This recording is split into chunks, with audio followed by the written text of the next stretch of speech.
우리가 계속해서 느헤미야 우리 말씀을 보고 있는데 이제 오늘 본문은 느헤미야 전체에서 아마 가장 감동적인 그 부분을 우리가 살펴보게 될 것입니다. 느헤미야를 우리가 보면서 오늘 이 부분 그러니까 성전 봉헌하는 이 부분을 그냥 스쳐 지나갈 수가 없습니다. 우리가 제일 처음부터 제가 말씀드렸다시피 느헤미야는 분명한 뚜렷한 목적을 가지고 느헤미야와 그리고 그 일단의 사람들이 페르시아에서 바벨론 다음의 나라 페르시아에서 귀환을 했습니다. 예루살렘에 와서 그들의 목적은 성전이 무너지니까 그 성전 무너진 것을 보호하기 위해서 성벽을 쌓는 거였습니다.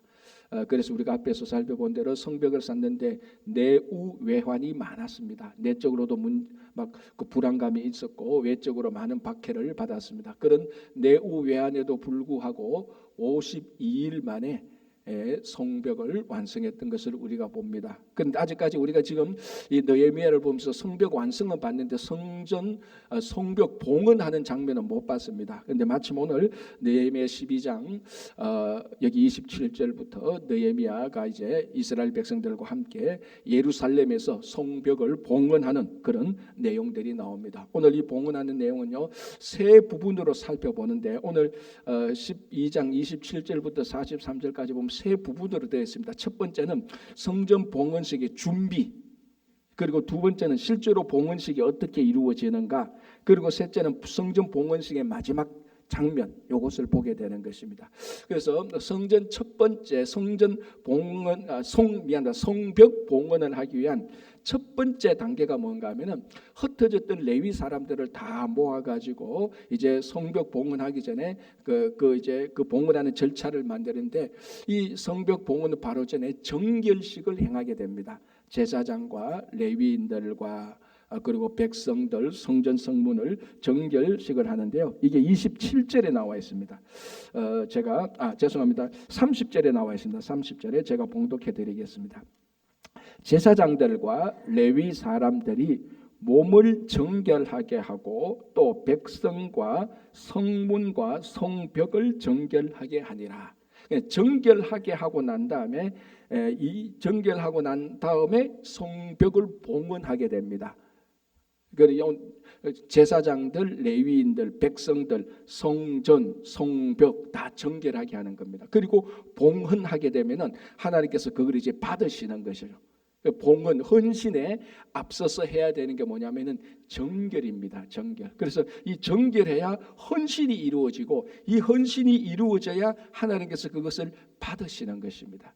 그래서 하나님께서 받으시는 것과 정결은 밀접한 관계가 있습니다. 정결하지 않으면 하나님께서 받지 않으시죠. 바로 이것이 레위기에 나타나 있는 대주제입니다. 레위기는 이스라엘 백성들이 하나님의 자녀들이 어떻게 하나님께 나아가고 하나님께서 그 백성들을 어떻게 받아들이는가, 그에 대한 규례들이 사실은 레위기입니다. 하나님께서 이스라엘 백성들에게 나아가고 하나님께서 그것을 받아지는 그 조건이 바로 정결입니다. 예를 들자면은 이제 그 레위기 전체에 나온 것을 간략하게 말하면은 이 정결은 성전, 이제 그때는 성전이 아니었으니까 성막이라고 말하겠죠. 성막, 나중에 성전이 되니까 성막 또는 성전 안에서 어떻게 정결이 이루어지고 성막 또는 성전 밖에서 어떻게 정결이 이루어지는가. 그래서 성전 안이나 성막 안이나 성막 밖에서 하나님께서 정결한 백성들을 어떻게 받아들이는가에 대한 내용들이 나와 있는 게 사실은 레위기입니다. 자, 그러면 성막 안에서 하나님께 받아들이는 행위는 뭡니까? 그건 당연히 제사지요. 제사. 그래서 레위기를 열면은 5대 제사부터 나오기 시작하는 겁니다. 그래서 이 제사를 통하여서 이스라엘 백성들은 하나님께 나아가는 것입니다. 그리고 이 제사를 또 이 제사가 하나님께 받아들이기 위해서 그것을 다 중재하고 매개하는 역할을 하는 사람이 바로 제사장입니다. 그래서 성막 안에서는 그러니까 제사자들이 제사를 드리는 것을 제사장이 잘 매개해서 하나님께 나아가는, 그래서 하나님께서 받아들이는 것이 바로 성막 안에서 이루어지는 행위인데 그 핵심이 뭔가 하면 전부 다 정결입니다. 자, 제사자가 제사를 드리는데 가장 중요한 게 뭡니까? 자기 자신이 정결해야 되는 것이고, 그리고 정결한 예물을 드려야 되는 겁니다. 그리고 정결하게 된 제사장들이 중간에서 매개를 해야 되는 겁니다. 이게 성전 안에서 일어나는 것이고, 성전 밖에서는 성정 또는 성막 밖에서는 일상생활을 통하여서 하나님께 나아가는 것입니다. 가장 대표적인 게 뭡니까? 무엇을 먹느냐, 무엇을 먹어서는 안 되느냐는 겁니다. 여러분, 우리가 일상적인 삶 속에서 가장 우리가 일상적에서 숨 쉬는 것 말고 가장 일상적인 건 뭡니까? 먹는 것 아닙니까? 그래서 레위기에 보면은 정한 음식과 부정한 음식을 규례를 하는 겁니다. 정한 음식을 먹어야 정결하게 되는 것이고, 이 정결한 삶을 살아야 하나님께서 일상 속에서 받아들이는 겁니다. 그래서 예를 들면, 그래서 그 일상 속에서 나타난 그 정결과 부정한 것을 그 규례 짓는 내용들이 몇 가지 나오지 않습니까? 특별히 여성 같은 경우는 출산했을 때, 피를 흘렸을 때는 부정한 것이고, 그것도 14일 기다려서는 또 정하게 되는 것이고, 생리적인 일들, 정결 내식들, 그리고 또 피부병들, 그리고 이런 일상적인 규례에서 무엇이 정결한지 무엇이 정결하지 않은 것인지를 규례를 정해서 그 정결하게 되었을 때 그 일상생활을 하나님께서 받으시는 겁니다. 자, 부정한 거는 뭡니까? 시신을 그 죽은 시신을 만지면 부정하게 되는 것이고, 나병이 걸리면, 몸에 나병이 걸리면 부정하게 되는 것이고, 여성의 생리적인 일들과 이런 것들을 통하여서 부정하게 되는 것입니다. 자, 이게 바로 레위기 전체에 나타난 성막 안과 성막 밖에서 정결을 통해서 하나님께서 우리를 받으시는 것인데, 자, 지금 계속해서 정결에 대해서 얘기하는데, 사람이 정결하게 되는 것은 어떻게 정결하게 됩니까? 자, 이걸 한번 보십시오. 나병 환자가 부정하게 돼서 진 밖에 나가게 됩니다. 그래서 정결하게 됐다고 인정을 받게 되면 다시 진 안으로 들어오게 됩니다. 그때 정결하게 된 예식을 보면 몸을 씻고, 그리고 새를 잡아서 새의 피를 이 나병 정결하게 된 나병 환자에게 뿌리고 몸에 털을 밀고 이렇게 해서 들어야 되는 겁니다. 무슨 말인가 하면은, 이 구약 시대에 한 사람이 정결하다는 것은 무엇이 정결하다는 말입니까? 그렇죠. 그 몸이 정결하다는 겁니다. 자, 오늘도 본문을 자세히 보십시오. 27 느헤미야 12장 30절을 보시면 이렇게 되어 있습니다. 제사장들과 레위 사람들이 몸을 정결하고 되어 있습니다. 무슨 말인가? 구약 시대에 한 사람이 정결하다는 것은 몸이 정결하다는 겁니다. 그리고 여기 보면 성전과 성문과 성벽을 정결하게 하는데, 이것은 물로 다 씻는 것이죠. 그러니까 물체와 물건과 사람이 정결하다는 것은 몸 또는 물건, 물체 그 자체가 정결해야 되는 겁니다. 자, 이것이 예수님 당시 때에도 이 몸이 정결한 것을 정결한 것으로 사람들이 다 생각하고 있었습니다. 자, 예를 들자면은 마태복음 15장을 보십시오. 이런 내용인데 나옵니다. 예수님의 제자들이 손을 씻지 않고 떡을 먹어버렸어요. 그러니까 그 옆에 있던 바리새인들과 서기관들이 그것을 질책하는 겁니다. 예수님에게 왜 당신의 제자들은 장로들의 유전을 지키지 않느냐? 그 자기들이 지키고 계속 자기들이 전통으로 지켜오고 있었던 그 정결에 대한 그 유전이 뭔가 하면은 음식을 먹을 때는 손을 씻고 먹어야 되는 겁니다. 이게 위생학적인 문제가 아니고 정결의 문제였죠. 자, 그때 손을 씻지 않고, 그러니까 몸이죠. 몸을 씻지 않고 손을 씻지 않고 떡을 먹는 것을 비난하는, 그 정결하지 못하다고 비난하는 종교 지도자들에게 마태복음 15장 17절에서 20절까지 예수님께서 이렇게 대답을 하십니다. 한번 들어보십시오.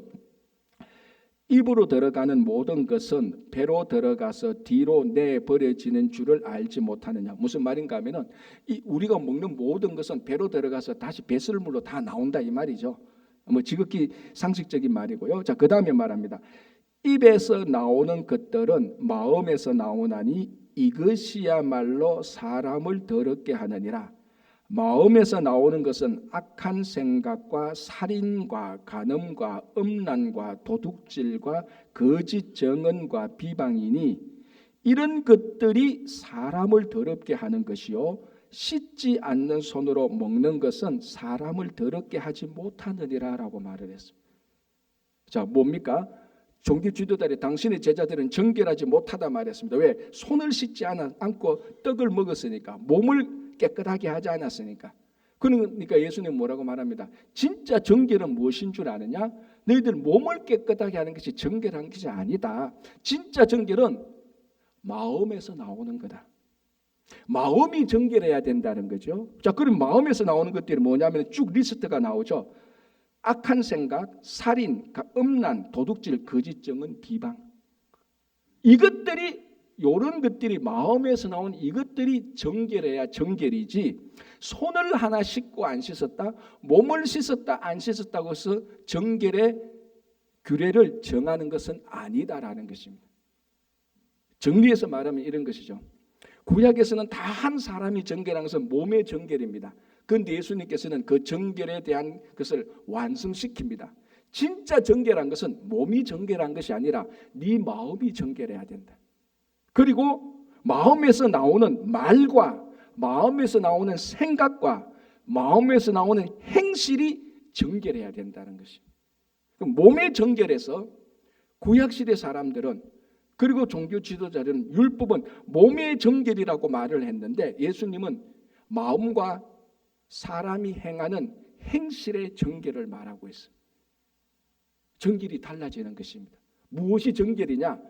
몸 하나 깨끗하고 했다고 해서 정결이 아니라는 겁니다. 네 마음은 얼마나 정결하냐. 그리고 네가 하는 행실을 보라. 그 행실이 올바라야, 그 행실이 하나님 보시기에 합당해야 그게 정결이지, 네 마음에는 하나님도 없고 네 하는 행실은 마음대로 살면서 몸만 깨끗하게 했다고 해서 그게 정결이냐? 그거 정결 아니라는 겁니다. 그거 사람을 더럽게 하는 것이 아니라는 겁니다. 진짜 사람을 더럽게 하는 것은 네 마음과 너의 나쁜 행동이 사람을 더럽게 하는 것이라고 말합니다.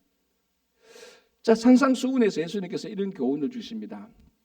만약에 너가 제단에 나가서 예물을 드리려고 하는데 다른 사람에게 원망을 받을 일이 생각나거든. 어떻게 하라고요? 제단에 예물을 드리지 말고 제단을 예물 앞에 그냥 놓아두고 당장 나가서 원망 들을 만한 그 사람과 화해하고 와서 제단에 와서 예물을 제단에 드리라고 말합니다. 우리가 너무 잘 아는 구절 아닙니까? 자, 오늘 이 말을 정결과 함께 생각해 보십시오. 자, 한 사람이 제단에 와서 예물을 드립니다. 이 예물은 정결한 예물이라고 자기가 정한 것일 겁니다. 그렇죠? 정결하지 않으면 예물을 드리지 못하니까. 아마 이 제사자는 몸도 아마 목욕 제기를 했을 겁니다. 몸도 깨끗하게 하고 옷도 갈아입고 이렇게 했을 겁니다.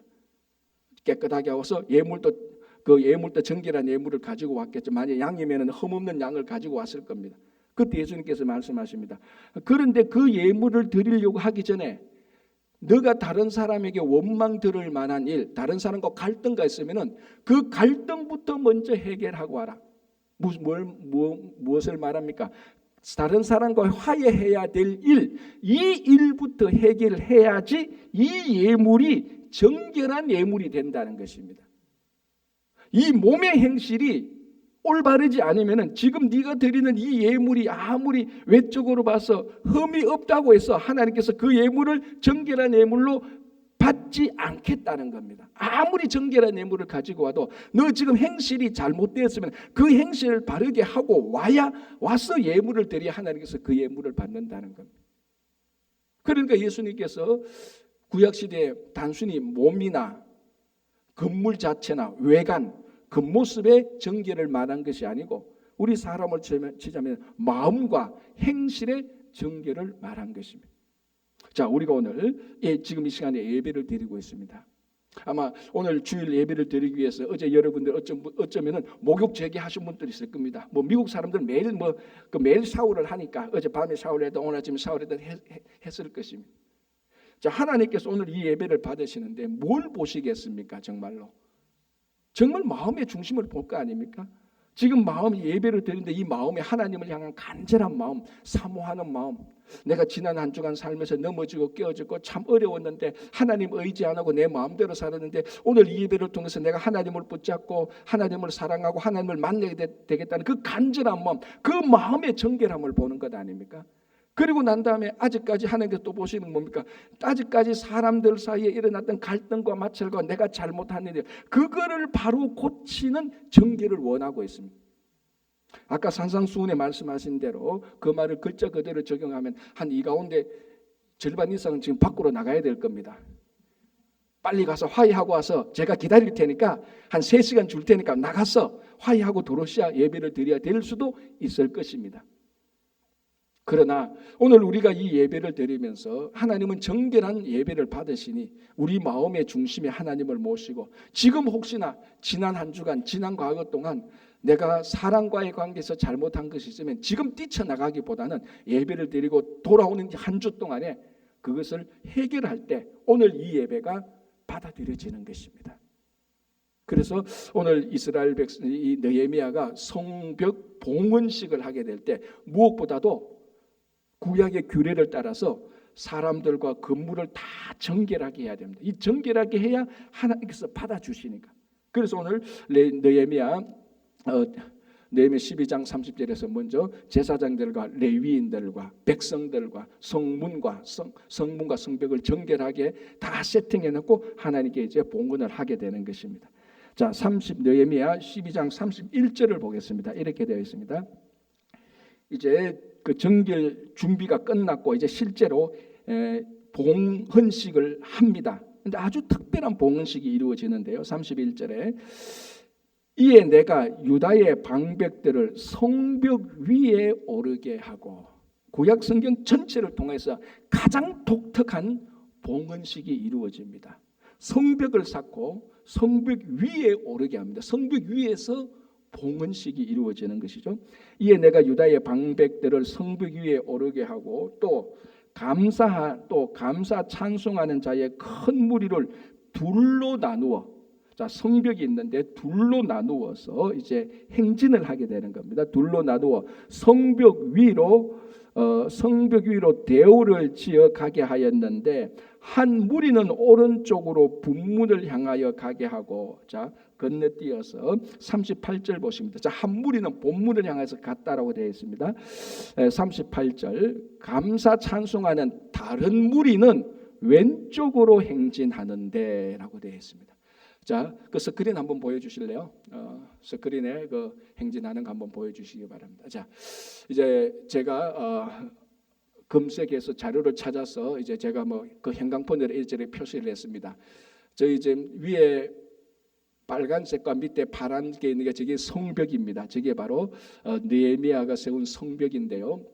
자, 이 31절에서 42절까지 보면은 두 무리가 이제 행진하는 그것을 요약하면은 저렇게 됩니다. 이게 성벽에 문이 10개 있지 않습니까? 문이 10개 있는데 어디에서 출발했는가? 성벽 위에 올라갔는데 어느 문에서 출발했는가 보면은 이 학자들과 주석가들의 본문을 가만히 보면은 아마 골짜기 문에서 출발한 걸로 볼 수 있습니다. 그래서 여러분 저 보이십니까? 제가 동그랗게 오른쪽에 크게 해서 밸리 게이트 해놓고 한국말로 골짜기 문에 했습니다. 거기서 옅은 초록색으로 왼쪽으로 가는 화살표, 오른쪽으로 가는 화살표 해놓고 이제 첫째 무리는 골짜기 문에서 아래쪽으로 향하고 또 다른 무리는 위쪽으로 향하게 됩니다. 아래쪽으로 향하는 쪽은 시계 반대 방향이죠. 오른쪽으로 향하는 쪽이고 위쪽으로 향하는 쪽은 그러니까 형광펜에 저게 이제 빨간색으로 된 것은 위쪽으로 향하는 것은 시계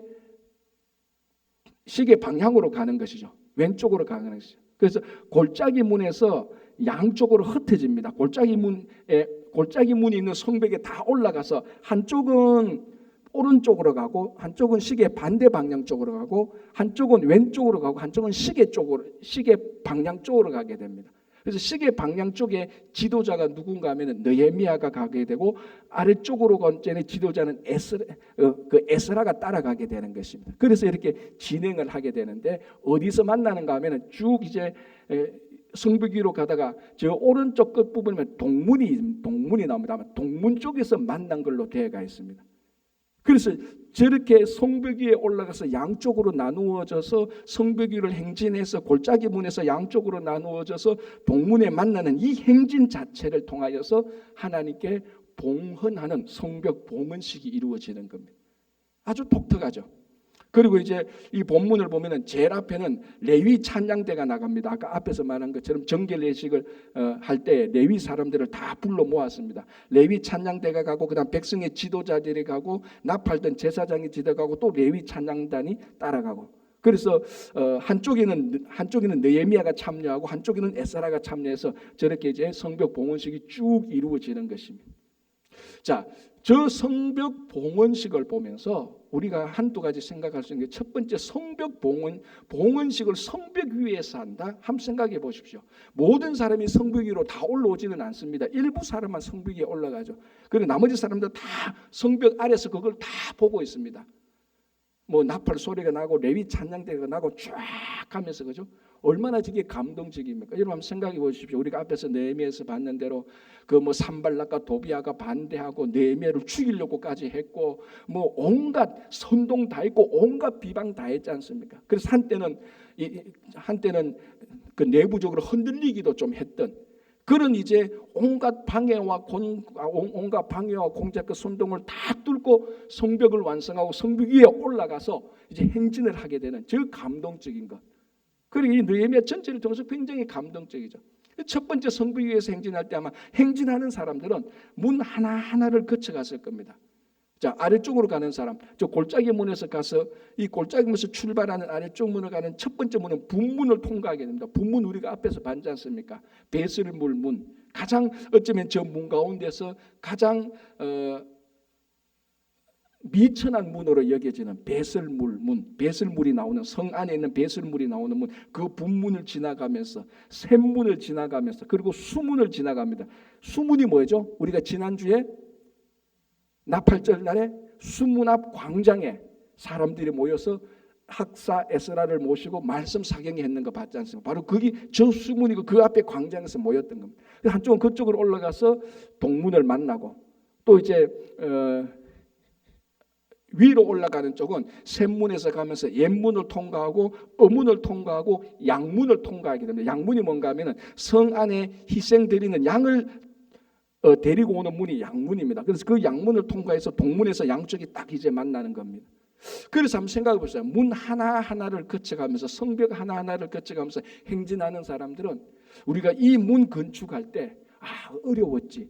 우리 분문 건축할 때 혹시나 저 분문 건축하는 사람들이 불평을 하지 않을까 걱정했는데 그들의 마음이 하나님께서 그들의 마음을 어루만져 주셔서 기쁘게 즐겁게 이 성벽을 건축하고 성문을 건축했지.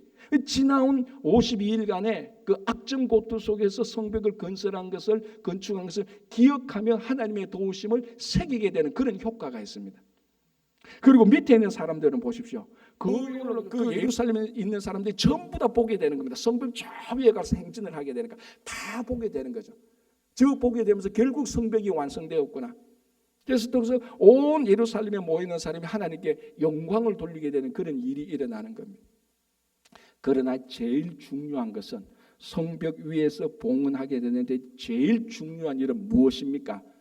그 앞에 성벽을 쌓을 때 산발락과 도비아를 비롯한 사람이 얼마나 많이 이 성벽에 대해서 비방을 했습니까? 가장 대표적인 비방 문구가 뭐였습니까? 저 성벽 위에는 여우 한 마리만 올라가도 무너지리라고 했던 성벽이 바로 저 성벽입니다. 그 얘기를 들었을 때 어떤 사람은 화도 나기도 하고 수치도 당하고 조롱도 느꼈을 겁니다. 도비아가 말했지 않습니까? 막 조롱하면서 여우만 올라가도 되는, 여우만 올라가도 무너지는 그 성벽을 너희들이 마른다고 택도 없는 소리 하지 마라 그러겠죠. 그런 수치를 당하고 조롱과 멸시를 당하면서 세운 성벽이 저 성벽이고 저 성벽 위에 여우가 올라가는 것이 아니라 행진무리가 올라가도 성벽은 튼튼합니다. 기록된 자료에 보면 성벽의 폭이 9피트라고 말하죠. 9피트면 여기서 이까지 아닙니까? 한 피트가 사람의 발이면 한 피트가 남자 어른의 발이니까 그거 9개 하면은 한 이 정도 되죠. 이 정도 될 겁니다. 그쪽으로 쭉 지나가게 되는. 여우 10,000마리가 올라가도 무너지지 않습니다. 여우가 올라가도 무너지려는 그 수치와 조롱과 멸시를 당하고 성벽을 세우고 그 위에 올라가서 이 성벽이 그만큼 튼튼하다고 하나님의 도우심에 대해서 하나님의 영광을 돌리는 것입니다. 얼마나 영광스럽겠습니까? 수치와 조롱을 당해도 그것을 뚫고 하나님께 영광을 돌렸다. 그래서 저게 가능했던 것은 수치를 당해도 거기에 굴복하지 않고 성벽을 건축했다는 것입니다. 그게 가능한 건 뭡니까? 수치보다 성벽을 세우고자 하는 간절함이 더 강했던 거죠. 그러니까 성벽을 세울 때 사람들이 조롱하고 무시해도 그 수치를 당해도 우리는 이것을 반드시 세워야 되겠다는 간절함과 열정이 더 세면은 어떤 수치가 와도 열정이 수치를 이길 수 있는 것입니다. 사람들이 조롱하고 멸시하고 이렇게 할 때 우리들이 무너지는 이유는 사람들이 우리들에게 던지는 수치의 돌보다 내가 가지고 있는 열정의 무게가 크지 않기 때문에 다 무너지는 것이죠. 우리 안에 열정과 간절함이 있다면 어떤 수치를, 어떤 조롱과 멸시를 들어도 그건 우리를 흔들지 못하는 것이죠. 그 인도 캘커타에 큰 맥주홀이 있었습니다. 크리스마스 이브 날에 거기 한 젊은 여인이 가서 모금함을 가지고 그 이제 술집이니까 맥주 마시는 술집에 테이블을 돌아가면서 모금을 합니다. 오늘 크리스마스 이브니까 즐거운 날이니까 우리 헐벗고 굶주린 고아들을 위해서 모금을 좀 해주십시오. 한 젊은 여인이 가서 모금하니까 어떤 사람은 하기도 안 하고 어떤 사람은 안 하기도 하는데 한 테이블에서 모금을 하니까 이 술에 취한 이 취객 고객이 화가 나가지고 마시던 맥주를 그 젊은 여인의 얼굴에 확 부어버렸습니다. 얼마나 이 조롱하고 수치를 당하는가. 그러니까 옆에 있던 테이블에 있던 사람도 보고 깜짝 놀라고 이 고객도 화가 나서 귀찮다고 해서 맥주를 얼굴에 부었는데 붓고 보니까 자기가 너무 잘못한 거예요. 그런데 진짜 놀라운 것은 이 여인이 태연하다는 겁니다. 자기 얼굴에 고객이 맥주를 부었는데 태연하게 이렇게 말했다는 겁니다. 손님, 오늘 이 크리스마스 이브에 내게는 내 얼굴에 맥주를 부었는데 즉 가난한 고아들을 위해서는 무엇을 좀 주시겠습니까? 라고 모금함을 내놨다는 겁니다. 그러니까 이 사람이 부끄러워가지고 자기가 잘못한 것에 죄책감에 자기가 가지고 있는 돈을 다 모금함에 다 넣었습니다. 그러니까 그 옆에 있던 테이블에 있는 사람들이 감동을 받을 거 아닙니까? 그래서 자기가 가지고 있는 돈을 많이 그 모금함에 넣었다는 에피소드가 있습니다. 여러분 한번 생각해 보십시오. 이 젊은 여인이 가난한 고아를 돕고자 하는 그 열정이, 간절함이 얼굴에 맥주가 부어진 수치보다 더 강했기 때문에 수치를 당해도 그걸 수치로 여기지 않는 것입니다. 그런데 거기서 보통 사람 같으면 어떻게 했습니까? 당장 때리치웠지 않습니까? 내가 뭐 내 좋아라고 하려고 하냐? 그 열정이 수치보다 적으면 그 일을 하지 못하는 겁니다. 그 열정이 훨씬 더 컸기 때문에 가난한 고아를 위해서 돕고자 하는 간절함이 더 컸기 때문에 수치를 당해도 수치인 줄 모르는 것입니다. 이 여자가 바로 마더 테레사입니다. 그 열정으로 그 수치를 당해도 수치가 안 되는 거죠. 여러분 예수님께서 십자가에 그 고난 당하는 과정을 보십시오. 얼마나 많은 수치가 있었습니까? 빌라도 앞에 가서 재판을 받고 난 다음에 로마 군인에게 넘겨주니까 로마 군인들이 비아냥거리지 않습니까? 조롱하고 무시하고 멸시하지 않습니까?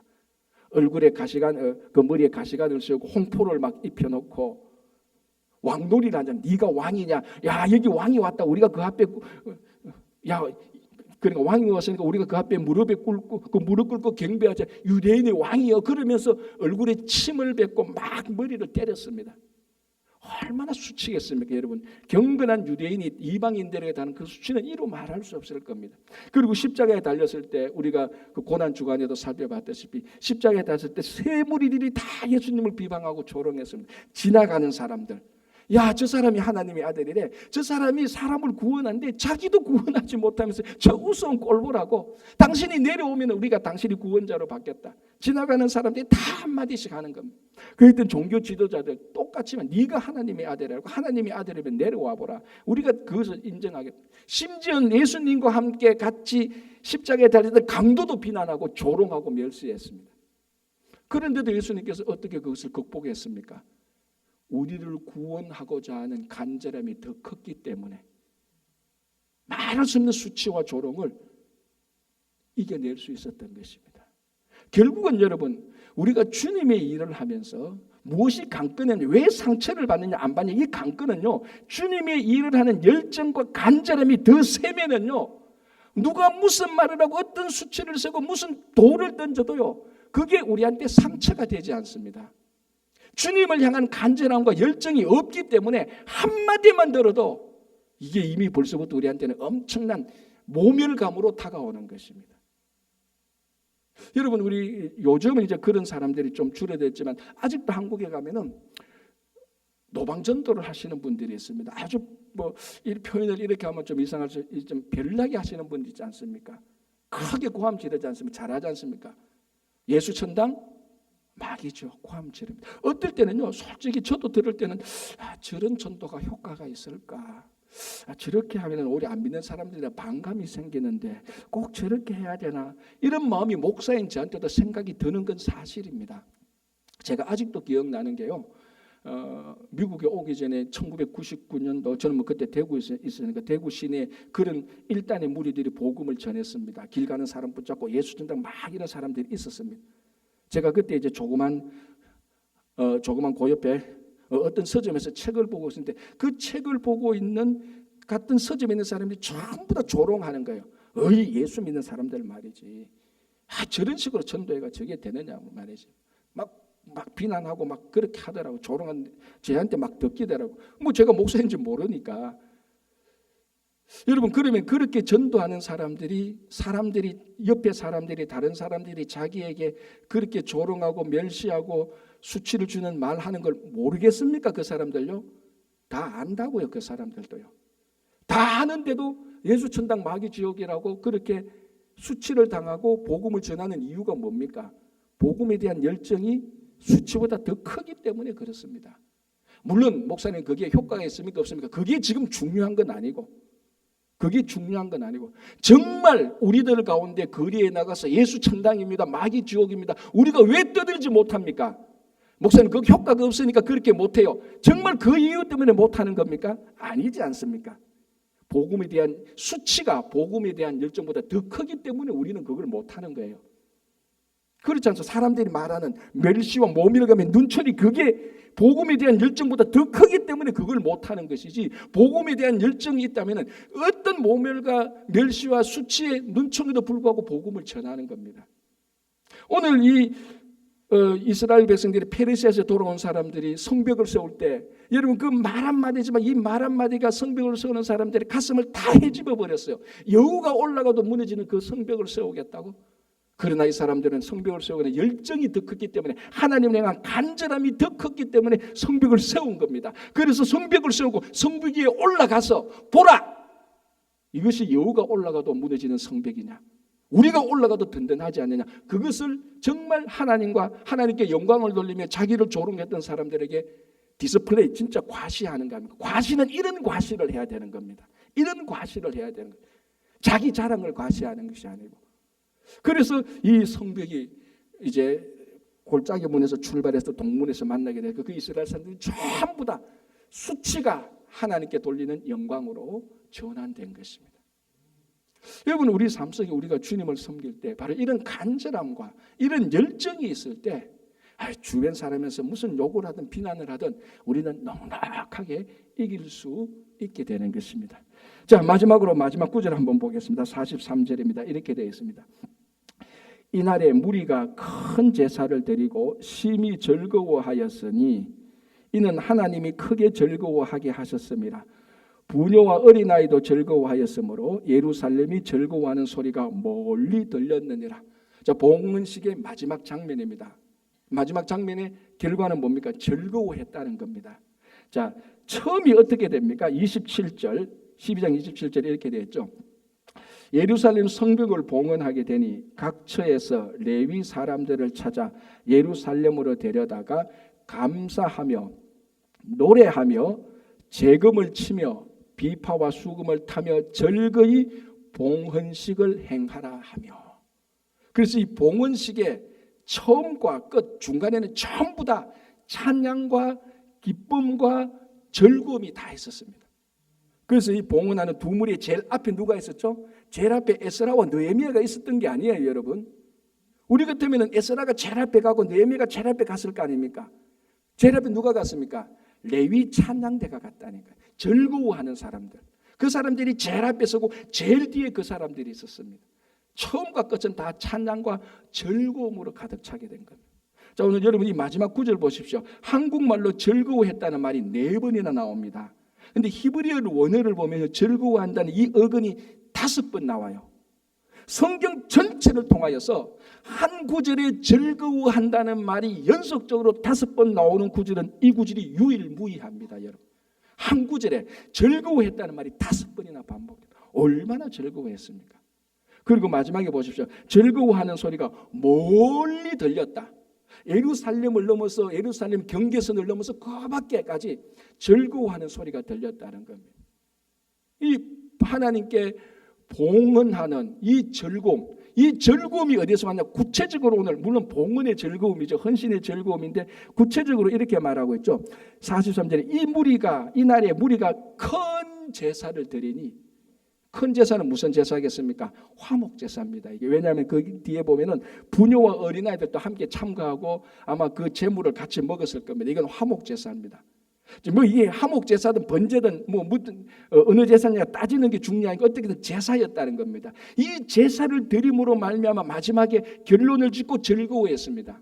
여러분, 제사 오늘날의 예배죠. 예배에 대한 즐거움은 무엇에 대한 즐거움입니까? 하나님에 대한 즐거움이죠. 내가 예배를 드리는데 오늘 너무 기뻤다. 그거는 뭡니까? 사람이 기뻤다는 겁니까? 세상이 기뻤다는 겁니까? 하나님이 기뻤다는 겁니까? 하나님이 기뻤다는 것이죠. 이 하나님을 기뻐하는 것이 5번이나 반복하면서 이 하나님을 기뻐하는 것이 저 예루살렘 경내 바깥까지도 나갔다는 겁니다. 자, 지난주에 우리가 살펴본 것이 이거 아닙니까? 수문학 강장에 모여서 말씀 사경하고 율법을 선포하고 레위인들이 그 선포하는 율법의 말씀을 설명하고 해석하고 알아듣도록 옆에서 가르쳐주니 백성들이 다 듣고 막 울게 될 때, 회개하게 될 때 느헤미야가 나서서 울지 마라. 오늘은 성일이니 우는 것이 중요한 게 아니라 오늘은 기뻐하라. 여호와를 기뻐하는 것이 우리의 힘이다라고 했던 것이 같은 맥락입니다. 같은 맥락으로 마지막에는 크게 즐거워하면서 이게 봉헌식이 이제 공식적으로 끝나는 거죠. 여러분, 우리 선지자 가운데 하박국 선지자의 고민이 무엇이 있는지 아시죠? 하나님이 통치하는 이 세상에 왜 불의와 악이 많냐는 겁니다. 하박국은 그 질문에 던지고 질문을 묻고 그 질문을 하고 답하고 또 질문하고 답해서 내린 결론이 뭡니까? 오직 의인은 믿음으로 말미암아 살리라는 결론을 내리게 되는 겁니다. 그 결론이 이제 로마서에 다시 한번 반복되는데요. 그리고 이 세상의 불의와 악이 아무리 강해도 의인은 믿음으로 살면 된다는 겁니다. 그리고 하박국 끝에 믿음으로 사는 의인의 모습이 이 세상에서 어렵고 힘들어도 어떻게 사는가를 보여주는 것 아닙니까? 그게 뭡니까?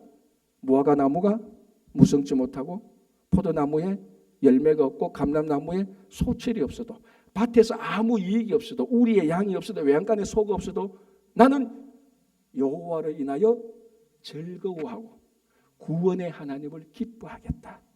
여호와는 우리의 힘이다라고 말해요. 같은 맥락 아닙니까?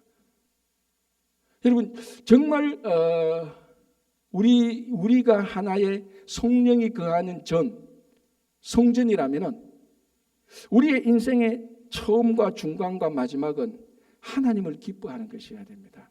그게 우리의 힘이고 그게 우리 삶의 가치입니다. 하나님을 기뻐하는 게 우리의 가치 아닙니까? 여러분, 그 캔모 회사 있지 않습니까? 뭐 우리 코스코나 이런 데 가면 캔모 냉장고도 있고 세탁기도 있고 아주 좋은 회사인데요. 원래 캔모가 제일 처음에는 재봉틀로 시작했습니다. 재봉틀 캔모로 시작했는데 이 재봉틀 회사일 때 판매를 잘하는 세일즈, 그러니까 판매 왕이 있었습니다. 3년 연속 1등을 했는데 이제 그 사장이 이제 그 사람을 특별히 불러 물었습니다. 아니, 자네는 어떻게 그렇게 이 재봉틀을 잘 판매를 하느냐? 다른 사람의 몇 배 이상을 판매하는데 판매 비결을 좀 알려달라. 그러니까 이 영업사원이 자기는 특별한 비결이 없었습니다. 딱 요 한마디를 하는 거죠. 아니, 사장님, 특별한 비결이 있는 게 아니고요. 저는 손님을 만날 때 항상 내 인생에 있어서 가장 행복했던 때를 떠올립니다. 그게 신혼 때 제 아내하고 사랑하는 아내와 행복하게 있을 때 그때 행복했던 때를 떠올리면은 내 마음이 즐거워져 얼굴이 환하게 펴집니다. 그래서 손님을 만나는 겁니다. 그게 답니다라는 거죠. 여러분, 한번 생각해 보십시오. 인상 찌푸리고 재봉틀 샀어요 하는 사람하고 진심으로 마음에서 기뻐서 그 기쁨이 얼굴에 드러나서 환한 얼굴로 오는 사람이 재봉틀 샀어요 하는데 여러분 누구 거 사겠습니까? 그래도 안 산다고요? 뭐 요새 누가 재봉틀 사겠습니까? 그러니까 상대방의 손이 마음이 열리는 거죠. 여러분들이 이제 이번 한 주 동안에 진짜로 하나님을 기뻐하는 마음이 있고 그것이 얼굴에 드러나서 사람을 만난다면은 여러분들을 만난 사람들이 재봉틀을 살지 안 살지는 저는 모르겠습니다. 그러나 이거는 확실합니다. 정말 우리가 하나님을 진짜로 기뻐하고 예배를 진짜로 기뻐하고 말씀을 진짜로 기뻐하는 그것이 우리 삶 속에 배어 있어서 그게 세상 사람들을 만날 때 그게 우리 삶 속에서 내 얼굴과 말 속에서 드러날 때 우리 말을 듣고 우리 말을 만나는 사람은 복음을 들을 가능성은 훨씬 더 많습니다. 그거는 확실합니다. 왜 우리가 복음을 전하지 못합니까? 아까도 말씀드린 것처럼 복음에 대한 간절함이 없기 때문입니다. 또 다르게 말하면 복음에 대한 기쁨과 확신과 즐거움이 없는 것이죠. 이게 없으니까 사람들을 만나도 얘기를 안 하는 겁니다. 정말 좋고 기쁜 것은요, 돈 내고 얘기하지 않습니까?